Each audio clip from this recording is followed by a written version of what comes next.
Hello, blessed evening mga ka-MBS sa atin pong course na AI Empowerment or Applied AI course. At ito po ay example ng ating gagawing PowerPoint tonight.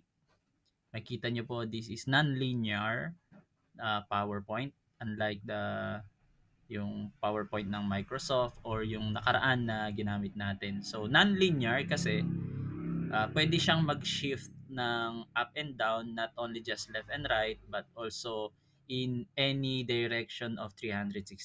So, we can consider this as a three-dimensional kasi meron din siyang front and back.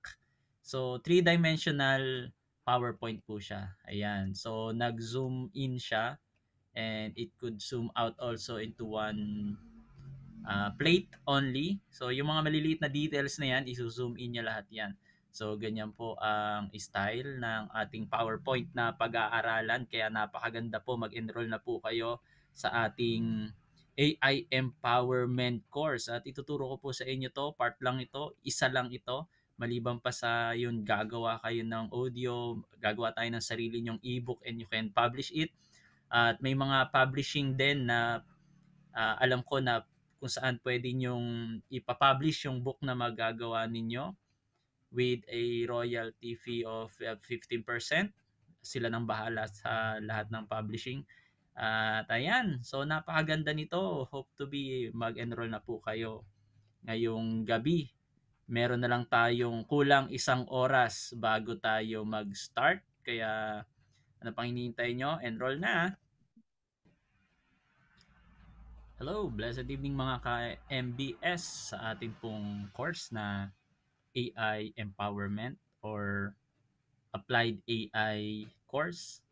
At ito po ay example ng ating gagawing PowerPoint tonight.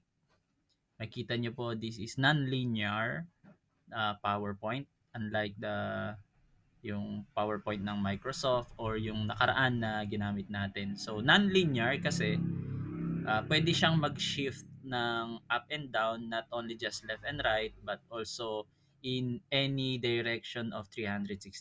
So, we can consider this as a three-dimensional kasi meron din siyang front and back. So, three-dimensional PowerPoint po siya. Ayan. So, nag-zoom in siya and it could zoom out also into one plate only. So, yung mga maliliit na details na yan, iso-zoom in niya lahat yan. So, ganyan po ang style ng ating PowerPoint na pag-aaralan. Kaya napakaganda po, mag-enroll na po kayo sa ating AI Empowerment course. At ituturo ko po sa inyo to, part lang ito, isa lang ito. Maliban pa sa yun, gagawa kayo ng audio, gagawa tayo ng sarili nyong ebook and you can publish it. At may mga publishing din na alam ko na kung saan pwede nyong ipapublish yung book na magagawa ninyo with a royalty fee of 15%. Sila nang bahala sa lahat ng publishing. At ayan, so napakaganda nito. Hope to be mag-enroll na po kayo ngayong gabi. Meron na lang tayong kulang isang oras bago tayo mag-start. Kaya ano pang hinihintay nyo? Enroll na. So, praise God. At muli, I'm your brother in Christ, servant of God, Brother Roderick De Vera. And welcome to AI Empowerment. Isang subject lang po ito under Applied AI course. Siyempre, hindi lang basta puro ano lang tayo dito yung knowledge, but mahalaga sa atin yung application and how can we be productive. Hindi lang basta matulungan tayo na mabawasan yung panahon natin. Alam nyo, minsan PowerPoint tayo mga pastors, minsan lang ewan ko kung minsan o madalas nagpupuyat tayo, 'di ba? Sino nakaka-relate diyan? Mag-type ng ako po o amen. Pwede kayong mag-loosen up. Total di naman tayo naka live stream ngayon. So, okay Ako lang. po. O, 'di ba? Pupuyat tayo. Sometimes, sabihin na lang natin, meron na tayong sermon outline. Pero Hanggang yung madaling mga, araw. oo, hanggang madaling araw, actually, ako po, walang Walang tulugan, as in. Walang tulugan. Oo, nangyayari talaga sa akin yung walang tulugan. At dito, blessing, no, na marami talagang naitutulong din ang AI. Pero sometimes, it, you can, parang unlock mo lang yung potential niya according sa user, sa mga gumagamit. So, ayan. May kumakanta ata ng Baby Shark. Pwede na tayong mag-unmute. After natin mag-answer, pwede tayong mag-unmute. Ayan. So, praise God. Palitan natin tong ating PowerPoint and let me share this one to you. Teka, media player.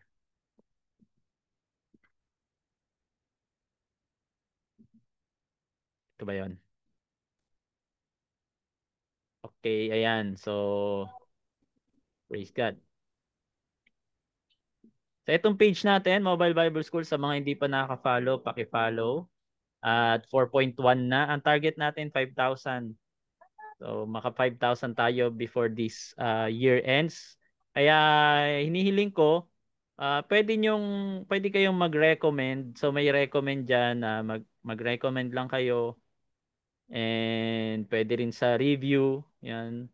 So, ito, sa review, i-click nyo yung review, then recommend. Pwede kayong mag-recommend or say something about sa mga natututunan nyo dito sa ating Mobile Bible School. Ayan, tulad niyan, Christianity is fake news. O, di ba? Saan ka pa?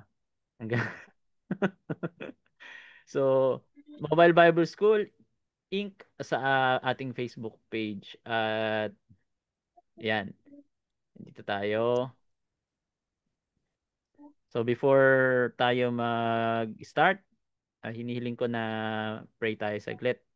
Father God, marami pong salamat sa blessings mo sa amin sa buong maghapon and continue na bigyan mo kami ng kalakasan, alertness of mind, excitement, Panginoon, sa mga nais mong gawin sa amin at sa katalinuhang ibinigay mo sa sangkatauhan collectively. Isa po ito sa mga maaring masterpiece, Panginoon, na neutral as a technology na makakatulong sa amin bilang iyong mga lingkod para ma-maximize namin ang aming oras at makagalaw kami, Panginoon, ng higit pa sa aming kakayanan kahapon or ngayon sa magitan po ng artificial intelligence. Kaya dalangin ko, Lord, nawa ay mapalitan yung mga kaisipan na o agam-agam sa magitan ng ariling ito patungkol sa artificial intelligence at bigyan mo kami ng wisdom and through the power of the Holy Spirit, ilid mo kami, Panginoon, sa aming pag-aaral. At ito po aming sama dalangin sa matamis sa pangalan ni Jesus. Amen. Comment tayo kung saan tayo ngayon naka-tune in or nasaan tayong lugar. Kung nasa park man, nasa bahay, work. So kindly tell your location, province, or country kung tayo ay nasa out of the country. And meron yung link natin, pwede nyo i-send sa mga church leaders or co-workers o kung sino man na alam natin na gumagamit din ito or yung mga negative dito. So, i-share natin sa kanila kung ano yung mga misconceptions. So, last time, nag-aral tayo about yung mga dilemma ng mga pastors, no? Sa paggamit ng AI. Marami kasi sa kanila na hindi talaga naintindihang mabuti. Ano ba talaga tong AI na to? Ito na ba yung mag-overtake sa world? Ito na ba yung sinasabi ni Stephen Hawking na pagmumulan ng end of the world at saka ni anong pangalan nito, Elon Musk? Ayan, dahil may mga sinasabi sila na ito daw yung isang possibility na pagmumulan ng end of the world. Pero alam naman natin biblically, 'di ba? Biblically, naisulat na. And kung meron mang idea doon na possible AI ito. Ayan. Nabanggit natin last time. At ayan, shout out muna sa mga naririto. Si Brother Admin from Batasan Hill. Yan ang problema pag hindi na-edit yung name. Maestro Sraya Quezon, Rodel Martinez from Novelita, Cavite, Brother Tony Cavite, Brother Amador from Santo Tomas, Batangas, Brother Arnold Remotin from Kingdom of Saudi Arabia. Sa San Jose del Monte naman, Sister Janina, Brother Del Subic, at ako bang gamitin ng Agnes AI? Po, okay bang gamitin? Any AI po, okay lang naman. Neutral naman po kasi yan. Rodel Martinez, and mamaya may pag-uusapan tayo about that. Sister PB from Riyadh, ang dami niya taga, Saudi. Joel Manalo from Alaminos, Sunny from South Korea, La Union naman si Brother Roel, and Pastor Kim from Antipolo, Subic si Brother Rodel, and from Italy si Sister Mirna. Si Brother Louis from Caloocan. So good evening sa bawat isa. Muli, I'm Brother Roderick, your co-servant in Christ, at ang ating subject is AI empowerment for church ministry. Actually, AI empowerment lang, wala yung church ministry para generalize. But dahil tayo, mga minister, ay targeted a certain or specific people para malaman na mabanggit man about Bible, yun kasi yung indication diyan. At yun nga, meron tayong book. At ayan, ako po ay ang pinagkatiwalaan ng Lord ng Mobile Bible School. At the same time, president din ng Haven of Worship Church with 17 small churches dito sa Luzon and one in Toronto, Canada. At pastor din ng Haven of Worship Alalay Grande, and may daughter church dito sa bayan ng Lupao, sa mismong pinakabayan, poblasyon, and active church planter. So may mga subject din tayo, Old Testament survey, New Testament survey, yung binanggit ko kaninang page, Facebook page, nandun yung mga registration form, pwede po tayong mag-join dito. And kung ayaw nyo naman mag-register na may bayad, free to join sa Zoom, lahat. Pag New Testament and Old Testament, I'm sorry, Old Testament to, hindi ko pa rin na-edit. Gaya ng last time, no? So, free to join, may GC din doon, free to join. Yung bayad ay para lang sa credentials kung nais nyo talagang makasama sa graduation or magkaroon ng diploma to elevate your bachelor to masteral and master to doctorate degree. So, meron din tayong AB Music and Arts at si Pastor Dijaron ang head department. Nagtuturo kasalukuyan ng music theory. Worship leadership katatapos lang pero pwede pa rin natin itong i-enroll. So I will be uploading this week yung lahat ng lesson ni Pastor Joseph Allen. So silang dalawa ay currently enrolled sa DIMSU La Union ng Master of Music Education. Ayan, si Sister Mirna na naman yan, sigurado ko. O, di ba? Si Sister Mirna na naman ang naririnig. So, meron din tayong AB Biblical Naturopathy at si Doc Jesus Betantes po ay naturopathy medical doctor and acupuncture doctor specialist, detoxification specialist. At siya po ang head department ng naturopathy. Kung gusto niyo maging herbalist or coach about health, para holistic, hindi lang spiritual, ganun din sa physical, soul, body, and spirit. So, yan, healing in the natural way.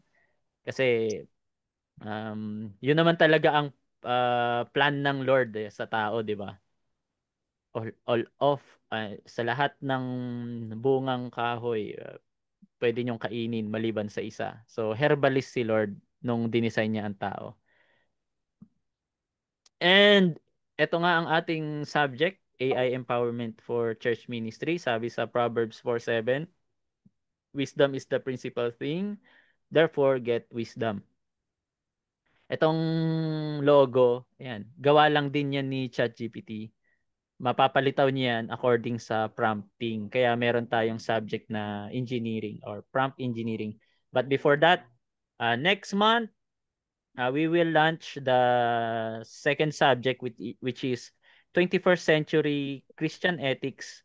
At actually sa subject na yon nakalagay itong AI as one of the topics.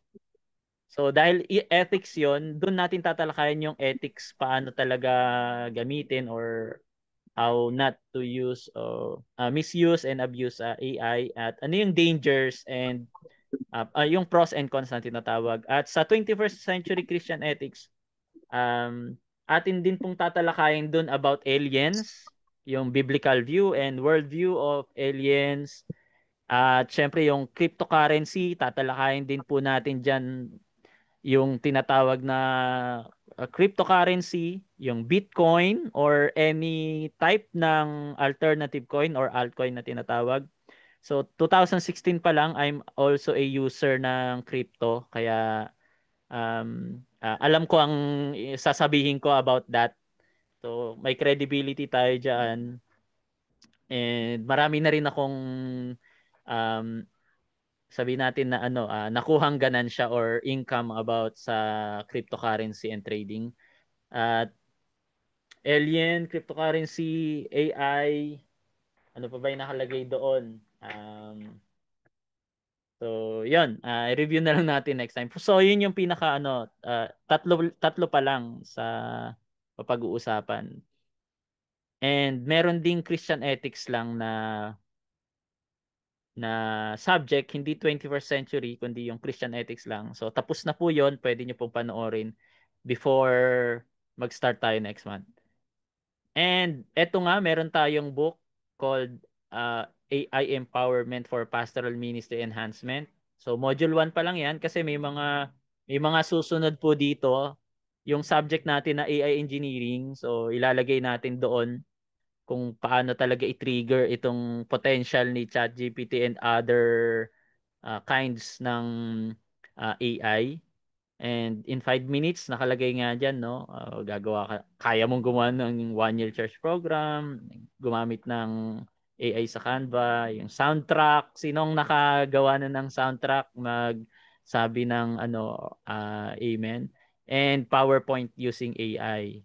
So, ito po yung ating chapters, at ipinamigay ko yung chapter 1 kung saan nandun din yung kung paano gamitin yung ChatGPT, Canva, Gamma app and beyond. Nakalagay diyan sa part ng Gamma app yung maraming link ng iba't ibang AI na kayang gumawa ng PowerPoint, kaya hindi kayo mauubusan. At kung sakaling maubusan kayo sa mga free, wala kayong babayaran diyan eh. Gawa na lang kayo ng bagong Google account and click also the same link. So yun lang naman technique doon.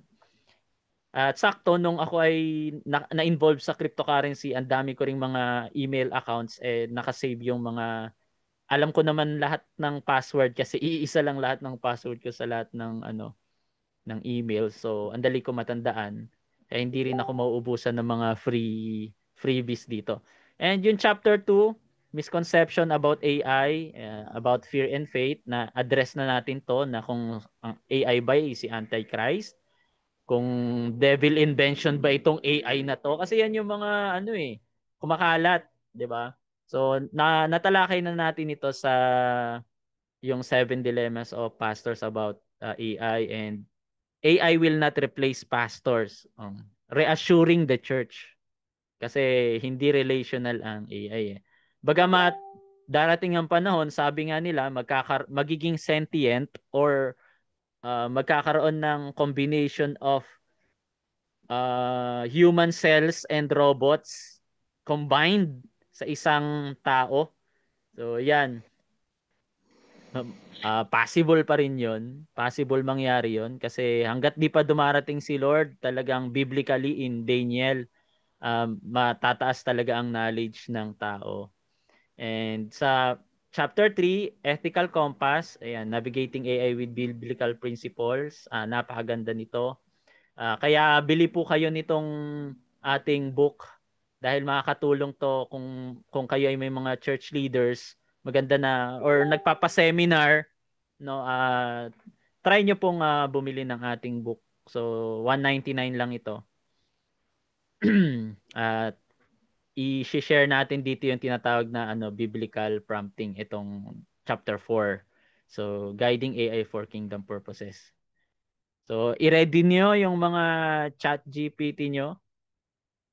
At tayo po ay maglalaro. Maliban kay Pastor Ruben, mag-drive lang po kayo dyan. Chill, chill.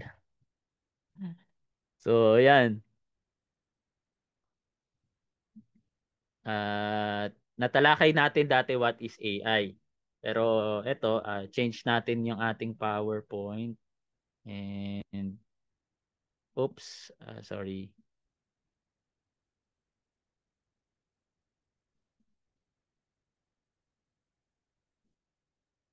Dito tayo sa textbooks. So maliban sa AI nga pala na textbook natin, meron din tayong mga 52 Christmas Sermon, Theology of Music, Praise and Worship, Christian Education 1, Christian Education 2, yung 1 for children, for youth ministry, then Christmas Chronicles, para sa mga worship uh, team, History of Church Music, Humanities Early Past, about study o deep study of 4 to 5 chapters ng Genesis.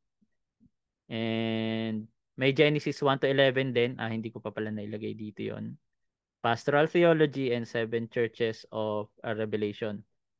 At actually marami pang naririto pero ito yung subject natin, AI Empowerment. Ayan. So, ito PDF. And then, merong isang AI din na gumagawa ng book. Ito yung susunod na tatalakayin natin, di ba, nakalagay. Pero unahin natin yung website. So ito, yung designer.io, pwede kayong mag-subscribe dito. Gagawan niya kayo ng book. Siya nang bahalang gumawa. Pero ang problema, hindi ko nagustuhan. Kasi iba yung flow eh. Iba pa rin yung tao talaga, no? So, by prompting, pwede. Papalitan mo yung laman niya unti-unti. He will just magle-layout lang siya, then ikaw magpalit. So, I don't advise na i-try nyo ito. Pero dahil dito ako gumagawa ng mga, anong tawag dito, yung flipbook. Yan. Kasi free ang flipbook dito kung nag-subscribe ka. So, ang subscription dito ay nasa 2,000 plus per year. Yan. Yan! Pwede ko So, sa tulungan mo mga to mo. naka-open yung microphone, paki-mute lang po. Yan, thank you. So, dito tayo sa ating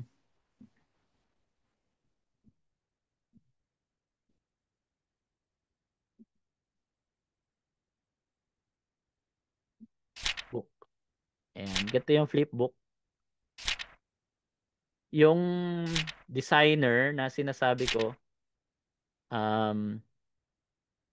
kung nakuha niyo yung promo, 2,000, ano siya, good for a year. Pero ngayon po, ewan ko lang, baka 2,000 per month na. Yun yung last na tingin ko.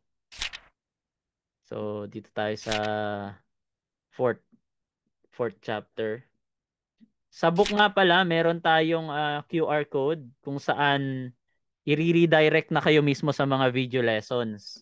Okay? Kaya may video lessons na about this, nakalagay na dyan. Kaya before ko ni-launch, gumawa muna ako ng YouTube playlist para ma-redirect natin dito. Kaya hindi ko agad na i-launch sa inyo nung nag-avail po yung iba sa inyo. So dito tayo sa chapter 4. Ethical Compass. Isang buong subject yan next time. Yan. Gagamit pala tayo ng mga terms like hallucinations. Kasi ang AI may hallucination. Dito nga pala muna tayo sa glossary. So may glossary ito. Ayan. Deep learning, natural language, prompt. Pag sinabing prompt, yun yung inuutos nyo, yung tinatype. Prompt engineering, paano mag-craft ng better prompt para mas magandang output. And itong salitang hallucination, ayan, when AI confidently output false or fabricated information. At yun ay mula sa mga made-up facts or citations. Kasi syempre, kung ano lang available sa surf na tinatawag, no? Pag sinabi mong surf, yan yung ibabaw ng iceberg. Pag sinabi mo namang deep web, yung malaking part ng internet which is hindi kayang pasukin ng surfing lang, surface. So ako rin nakapag-dive ako ng deep web, nag-download ako ng Onion at saka Tor. Hindi magaganda ang nakita ko doon. Talagang merong babaeng buhay na kinakatay, as in buhay. So ganun katindi. Huwag niyo nang i-try. So hallucination, may mga flaws din ang AI. At example ko lang kagabi, yun nga, pinatunayan ko sa isang CFD, Catholic Faith Defender, na gumagamit ng AI. Sabi ko, hindi ako gumagamit ng ChatGPT kasi yung binabato mo sa akin ay bias yan. Sabi ko, pag ginamit ko yung ChatGPT ko, AI to AI ng labanan ka ako. Gusto mo, itry ko. Magtanong ka, i-screenshot ko yung video, and then yung ChatGPT na gamit ko, sasakyan niyan lang kung ano yung nature ko kung paano ako sumagot. So napatunayan, to make the long story short, na ang AI ay nakabias according to its user. So yun yung problema ng AI. Kung halimbawa oneness ka, puro ide-defend niya yung pagiging oneness mo. Kung Trinitarian ka, ide-defend niya yung pagiging Trinitarian mo according sa mga commands and view mo. So, yun yung ano. Kaya, kapag ginamit nyo yung isang AI na na nagamit na from other biases, magkakaroon ito ng hallucinations. So, yun yung problema ng AI na kino-customize, no? Kaya meron akong AI na binili, naka-customize na siya especially for income generating purpose. At yun yung ibibigay nating high ticket sa mga nais magpa-train ng automation. So, ang target kasi natin dito ay magkaroon tayo ng passive income para mas magamit natin um, yung ating o yung source na existing ngayon dito sa mundo na hindi limited, no? Kasi minsan kung sino pang mga minister, siya ang may limited na income or source of fund, 'di ba? Instead na tayo, mga anak ng Diyos, hayo na lang tayo and then hayaan na lang natin na yung pera ang slave ng mga pastor. Kaso minsan yung pastor naging enslave ng pera. So ngayon, through AI, babalik ta rin natin yan. Kayang-kaya po yan, as in, kayang-kaya through automation. At yun yung minamaster ko ngayon together with my team. So bumubuo ako ng team. May IT na ako na kinuha. And daily, binibigyan natin siya ng funds. So para mag-work lang siya para doon, and kung sasakay kayo, sasabay kayo sa ating program na Agapay. Ayan, na-share ko na 'yon. Patuloy lang tayo. Huwag kayong bibitaw sa ating subject. So, ayan. Biblical prompting. Sa ating biblical prompting, mga kapatid, may close. So, yun yung mga glossary natin, hallucinations, yung isang term. Kahit yung dalawa lang tandaan nyo, prompting and hallucinations. Doon tayo sa chapter 2. Talon pa tayo.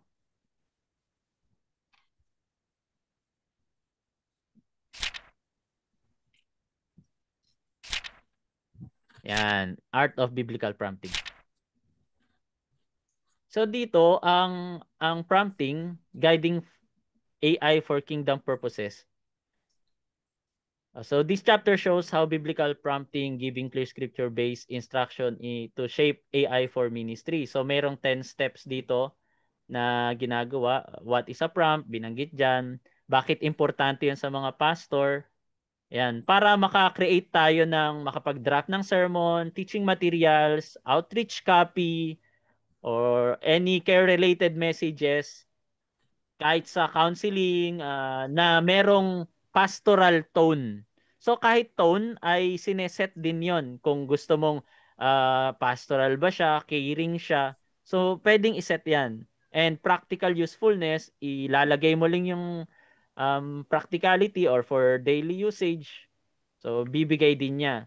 So biblically, meron ding tinatawag na discernment or careful sa pagsasalita, so Proverbs 15:23, na minsan nagiging tahasan tayo at nagkakamali tayo, no? Ang kagandahan ng AI, sinala na niya 'yon para maging marespeto kang sumagot.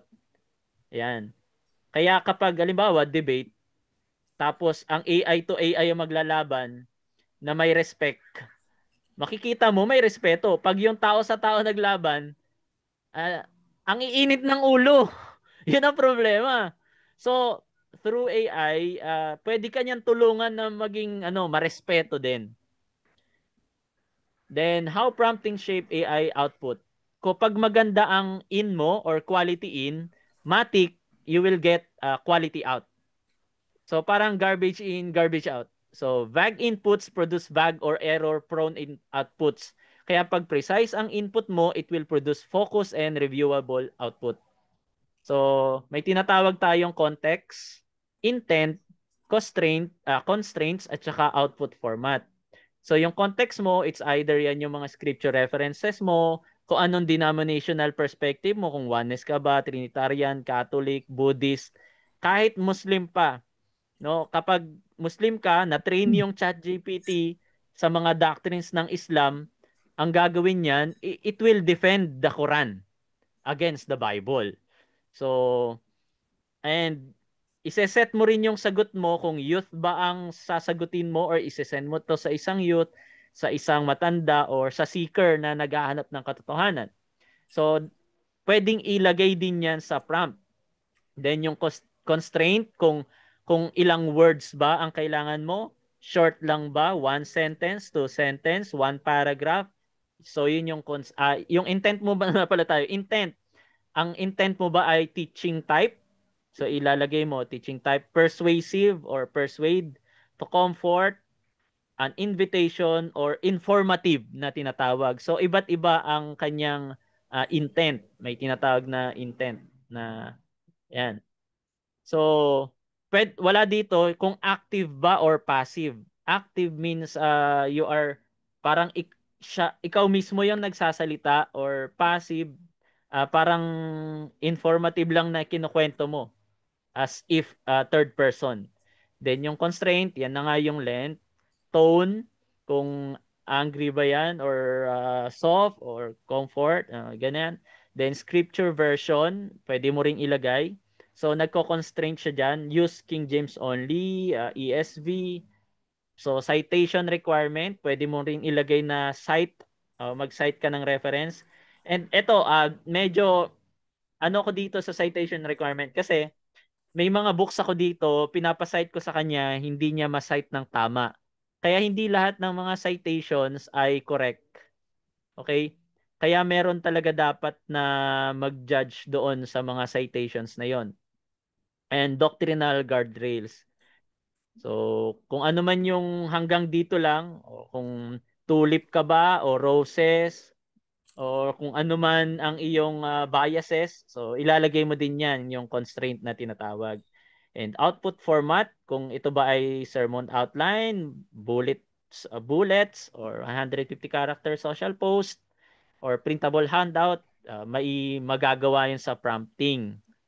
So yan yung tinatawag na ano natin, prompt. And ito yung mga example prompts na rin dito sa may book natin. Ayan. Nakorap yung ating pagkakalipat niya. Ulit.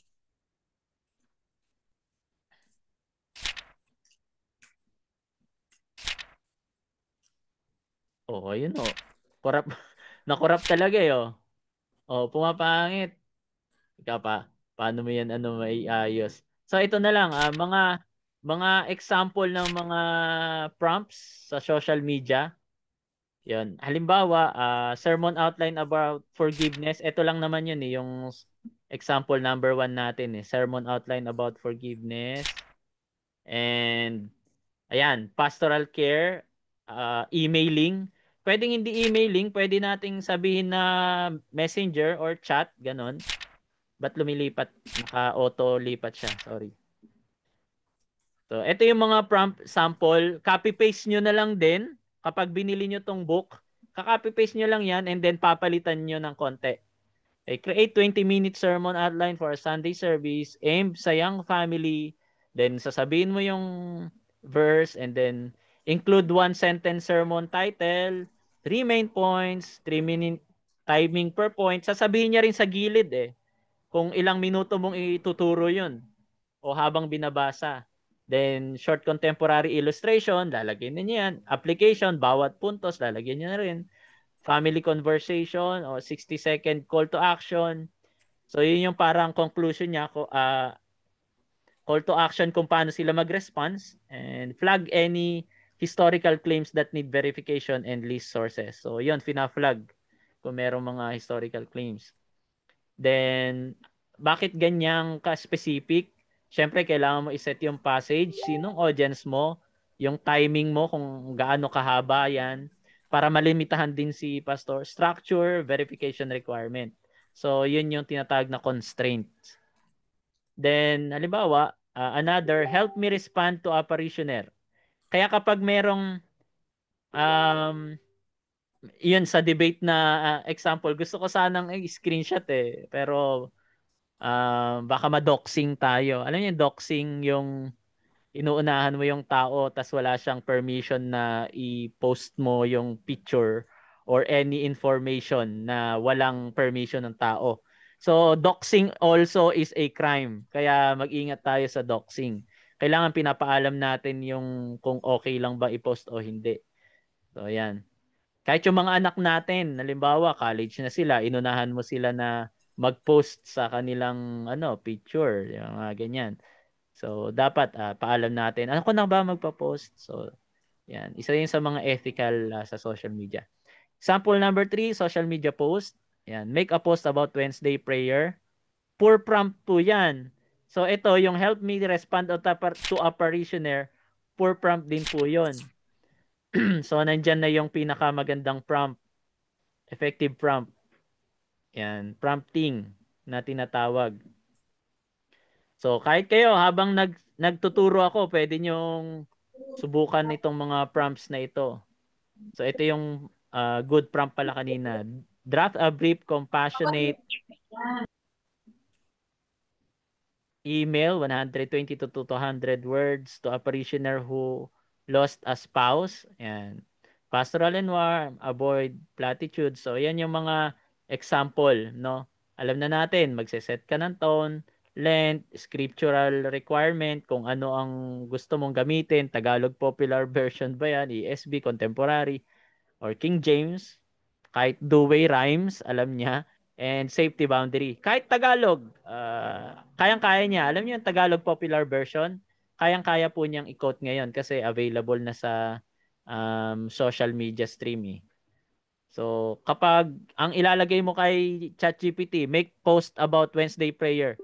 So, tamad na prompting 'yan. So, poor prompt. Ang effective prompt, magbigay ka ng 3 option. Professional, friendly, at saka youth. And 100 character social post announcing sa Wednesday prayer meeting at 7 p.m. Include short call to action. Ibig sabihin ng short call to action, comment or like or ganon. Call to action, dapat meron silang respond. Meron kang command na magre-respond sila. Yun yung call to action. And brief mention of childcare availability. So keep language inclusive and avoid denominational jargon. So utusan mo rin siya. Okay, na baka mamaya ang language na ilagay doon sobrang lalalim na English. Kaya sometimes ang tulad nga ng sabi ko na last na pagtuturo ko, kindergarten English or elementary English. So not collegiate, 'yun yung command na sinasabi ko. Actually kahit Tagalog, no? Tagalog ang utos mo and then sa huling-huli make it all English. So mag-English siya. Kaya noon, ang input ko noon paraging Tagalog and then pinapa-translate ko ng English sa kanya. So Bible study handout, kahit worship song idea, yan. Kayang-kaya niya. Kaya last time nasubukan natin gumawa ng kanta, no? At ayun nga, sa mga nakagawa ng kanta, parang 3 pa lang ang nakikita ko maliban kung merong nagpasa ulit. maliban sa tatlong yon. Sa mga enrolled, hindi kayo makakakuha ng certificate hanggat wala akong nakikitang output nyo na song. Okay? So, yan yung biblical prompting natin. So, 10 step for biblical prompting. Ito yung kanina. Start with scripture and context. Ito yung mas ano na, mas detailed. Mas detailed na yung susunod dito na ano natin. Kanagahang ata. Ayan.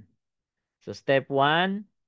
Step 2, specify audience. Step 3, require verifiability. Step 4, demand format and constraint. Step 5, include theological guardrails. Step 6, use human in the loop instruction. So, kailangan merong historical facts eh. Kailangan i-fact checking nyo yung inyong ginagawa. And as a reference, mas maganda kung ang kukunin nyo, wag book kung wala kayong book na yon kasi hindi mo nyo ma-check eh.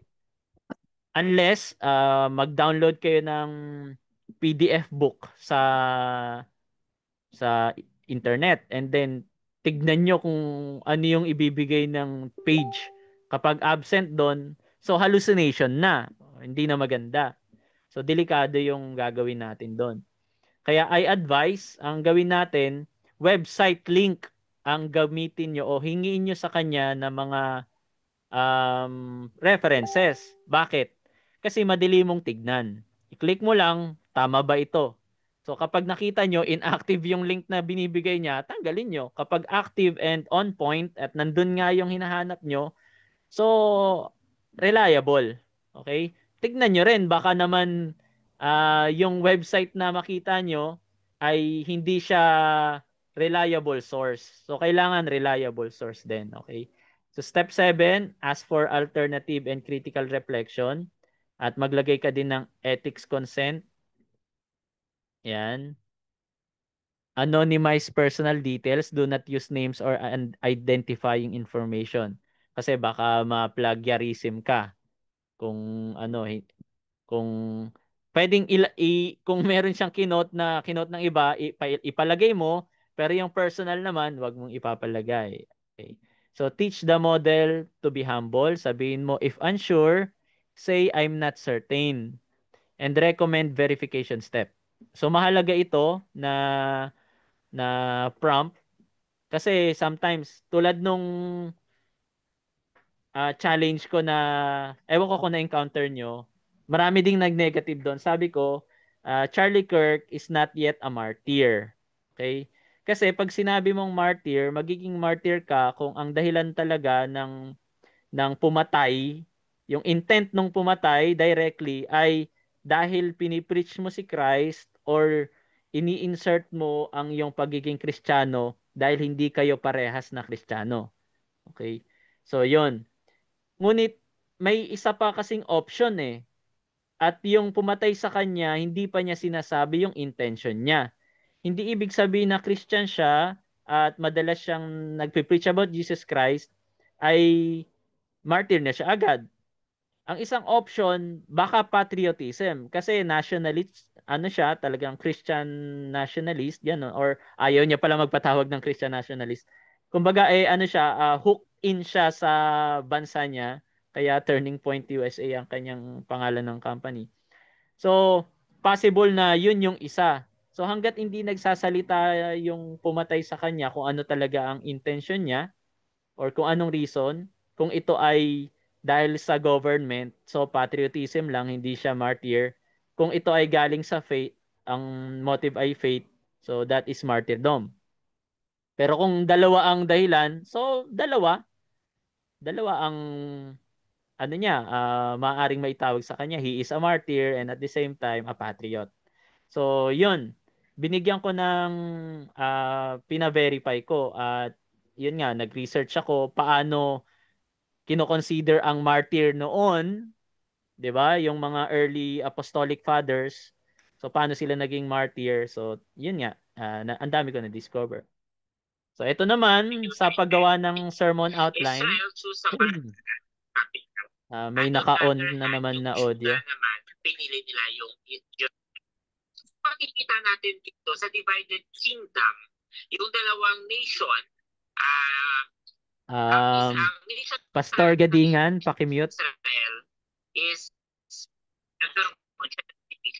yung isang isang So, kung part hindi ng po Israel, makapag-mute, I'm pinili sorry. nila yung Samaria, I-remove ko po kayo. yung isa ang Jerusalem.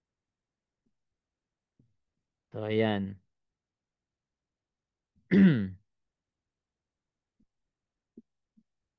And, ayan, tuloy po tayo. So, yan yung mga prompts natin na pwedeng ilagay.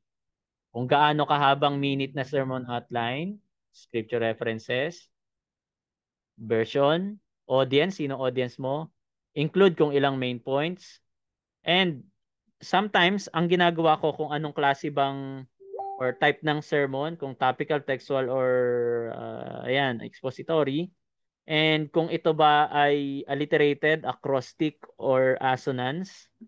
Alam niyo yun? So, nag-aral naman tayo ng homiletics. Sa mga hindi pa, meron tayong free subject na homiletics. Pwede nyo panoorin sa ating YouTube. And mag-flag ka ng any claim na kailangan ma-verify. So, palaging merong verification. Baka yung naiko-quote ay misinformation lang. So, pastoral email template, social post, study guide template. So, nandyan na. Kaya i-copy paste nyo na lang yan, i-print nyo or i-type nyo. So meron din ako dito na pinrint dahil hindi ko pa ito na ipapublish as a book. Ang ginawa ko, ayan, pinrint ko siya. And dito na lang, pwede ka na lang dyan tumingin. O kaya kung may soft copy kayo, pindutin nyo lang yun ng matagal, makakopy na yon and paste na lang. Then edit. Copy, paste, edit, tsaka natin i-enter. So, yan po ang ating biblical prompting. And ito yung last na napakaganda nito. Quick prompting best practices checklist. Meron kayong checklist dito kung may context ba, nilagyan mo ba ng tone, yung version ba, na pa-verify mo ba yan, na anonymize mo ba yung dapat na hindi may quote. So, nandyan na, may checklist kayo dyan. So, ito yung pitfalls and how to fix them. Yung tinutukoy ko na hallucination na magagamit na term kanina at ngayon, madalas nyo nang marinig. So, hallucinated scripture or fake citations. I-ask mo kung yung binigay niyang book ay mababasa nga talaga doon at na-encrypt niya as is. Sasabihin niya, I'm not sure. I have mistaken. Tapos papalitan niya. So, kailangan nyo talaga yon kasi may fake citation sometimes. And I'm trying to investigate sometimes. Alam ko na AI yung kinokot nung ibang nagko-quote and may references. Pag meron akong reference noon, I'm trying to check kung existing ba talaga yung book na yon at kung existing, yun ba talaga yung eksaktong sinabi sa page na yon. So, I'm also checking. Then, overlay generic materials na masyadong AI ang tunog. So, may mga obvious AI na mga sentences na kahit sabihin mong binabasa mo na parang natural, sa akin, madali kong ma-discern talaga na AI yon because I'm already AI user since 2023. So, katuwang ko talaga ang AI sa MBS. And theological drift or ambiguous doctrine, give denominational lens, doctrinal red lines, and require pastoral approval language. So, yun yung sasabihin mo kung anong doctrinal red line mo. And sharing confidential data prompt. Yan. So, may mga notes, in-house, secured model, or vetted enterprise service with encryption. So, kung ano man yung gusto mo ipa-reference, palagay. Then, record keeping. Kailangan meron kang prompt log. Yung mga ginagawa mong prompt para hindi sayang, gumamit po tayo ng Google Keep. Mag-download kayo sa cellphone nyo ng Google Keep and doon kayo magtambak. Papakita ko sa inyo yung Google Keep sa mga hindi pa gumagamit. So, ito po ang Google Keep. Yan. Ang sign po niya sa cellphone ay ganito, color yellow na parang bumbilya. And then yung Google Keep na yan, pag pinindot nyo, para siyang notepad. Hindi lang parang, notepad siya. Ang kagandahan nun, masa-search mo kung ano yung mga tinype mo. Halimbawa, AI prompt. So, AI prompt, yung inilagay ko dyan about AI prompt, ayan no, may Nano Banana prompt, mayroong prompt with Taylor Swift. Kasi meron akong nakita paano gumawa daw nakatabi mo si Taylor Swift. Ayan, susubukan sana natin 'yan sa prompting engineering, no? Pero papalitan natin 'yang pangalan. With Jesus or with Charlie Kirk. Ayan. So tatabihan mo yung picture ni Charlie Kirk ng picture mo at kung ano yung magiging labas noon. So ganun po 'yan. And balik tayo dito. So, yun yung Google Keep. Doon nyo po ilag yung inyong mga ginagawa.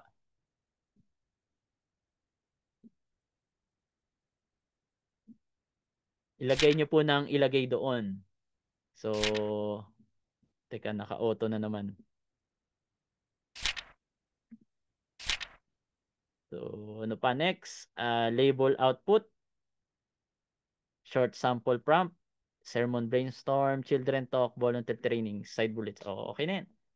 Copy-paste nyo na lang to. Kaya sa mga bumili ng ating book, alam niyo na po kung saan meron. So, meron ditong platform ng OpenAI.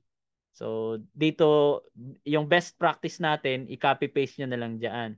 So, let me copy one para magkaroon kayo ng isang example. Dito ang gagamitin natin. Kasi yung flipbook, hindi po natin yan makopy. Pero may download button. Okay, yan, may download button. Kapag nag-avail po kayo at flipbook ang na-open, i-click nyo lang ito. Ayan, download po ang ibig sabihin yan. Para mabigyan kayo ng PDF. So, PDF po yung ida-download. So, try natin. Bago tayo mag-end. So, may 4 minutes pa tayo. And then, after this, lipat tayo sa isang bagong channel na or Zoom link para sa mga registered only. So, doon ko ituturo yung magre-review ulit tayo about sa Suno kung kasi nung nakaraan 'di ba naghahang. And gagawa tayo ng isang kanta and yung pinakita ko sa inyong video.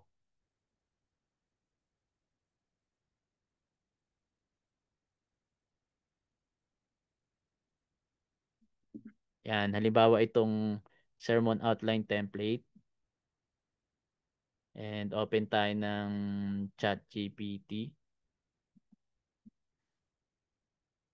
So naka version 5 na si ChatGPT. Ang gamit pa lang natin ay I think 4 or 3.5.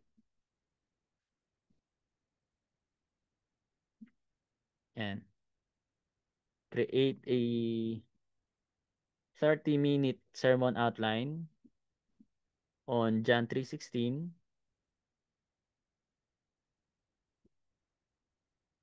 King James Version. Madalas, para hindi ka maligaw, ang nilalagay ko with Greek word exposition. Then, audience ay for theologian. Sample lang, ano. Include title. 3, sabihin na lang natin na make every Greek word as a main points in alliterated type or mas maganda acronym type.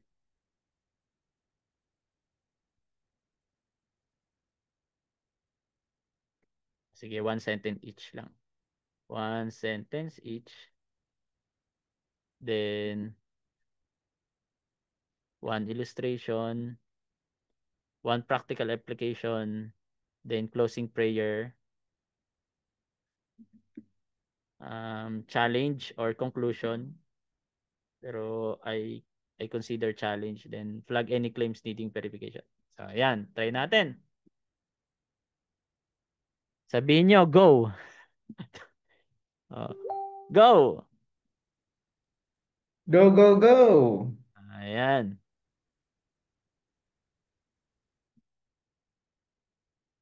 So, the gospel in one verse. The depth of John 3:16. Di ba? So, malaliman. LIFE yung ginamit niya.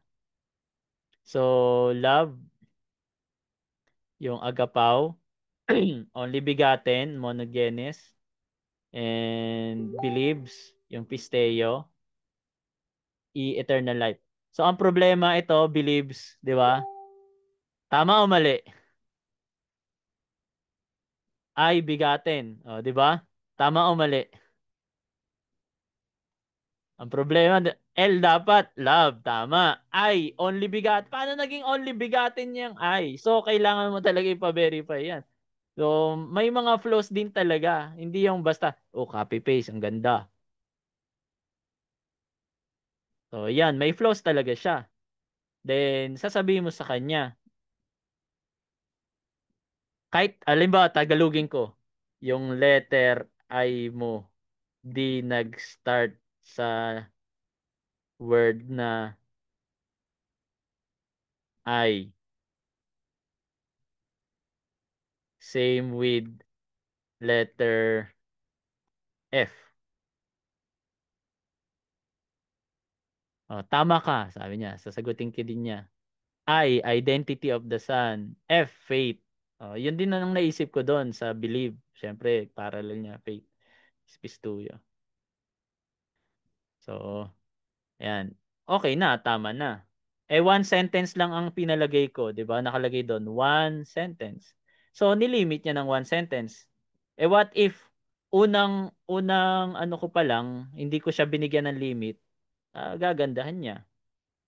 So, meron akong, dahil na-train si ChatGPT ko according to my tinatawag na sermon schema. So, ila-launch out ko din yung sermon schema ko sa susunod na panahon. Wait nyo lang. Ang dami ko niluluto dyan. So, use my sermon schema as the body content. Main point body content. Actually, 14 yun. Hingi lang ako ng mga 8.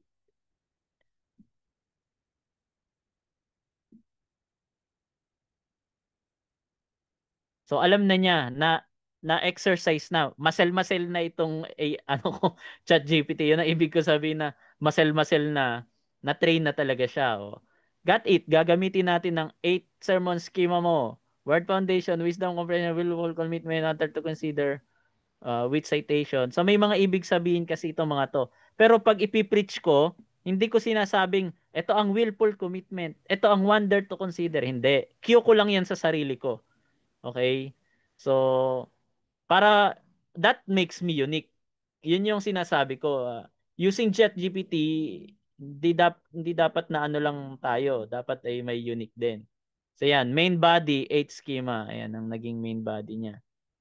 So, actually, ang intent ko sa kanya ay hindi ganito. So, dapat, isang body, meron itong 8. Pero ang ginawa niya, naging main points yan. So, pwede pa rin i-craft yan. Aayusin pa rin yan. So, ikakopy ko lang to. Ganito ko mag-ayos. Kaya matagal din. Kailangan mo talagang mag-craft ng maayos. No? Kaya prompt engineering. Ang prompting is a profession.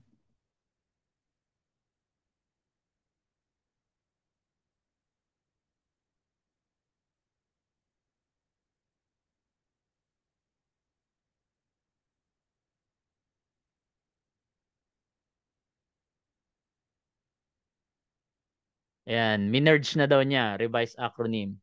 So, yan ang gusto ko na lumabas. Sa letter L, may foundation which is the Word of God.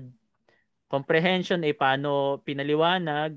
commitment, then bibigyan mo ng commitment yung mga tao, paano sila mag-react doon, wonder to consider. So yung verse na cross-reference, Christ-centeredness, ang hirap mag-preach. Every points, kailangan may Christ yan. So strictly, I always put a Christ-centeredness witnessing, where contemplation.